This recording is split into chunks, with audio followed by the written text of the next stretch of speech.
বিএনপির দলীয় মনোনয়নকে কেন্দ্র করে সহিংসতা, হানাহানি ও রাস্তা অবরোধ সহ নানাবিধ জনস্বার্থ বিরোধী কর্মকাণ্ডে লিপ্ত হওয়ায় 4 নেতাকে বহিষ্কার করেছে দলটি। সোমবার রাতে বিএনপির সিনিয়র যুগ্ম মহাসচিব অ্যাডভোকেট রুহুল কবির রিজভীর সই করা এক প্রেস বিজ্ঞপ্তিতে এই বহিষ্কারাদেশ দেওয়া হয়।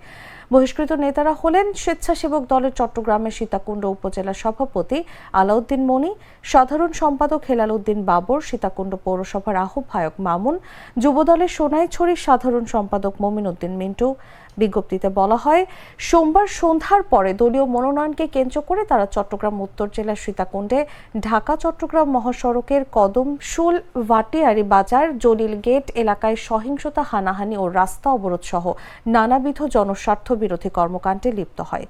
এসব কর্মকাণ্ডের জন্য দলের প্রাথমিক সদস্য সহ সব পর্যায়ের পদ থেকে এই 4 নেতাকে বহিষ্কার করা হয়েছে। গুড লাক পেনের সফট অয়েল বেসড ইঙ্ক দেয় নিখুঁত লেখার আত্মবিশ্বাস। Good luck pen. Make your luck.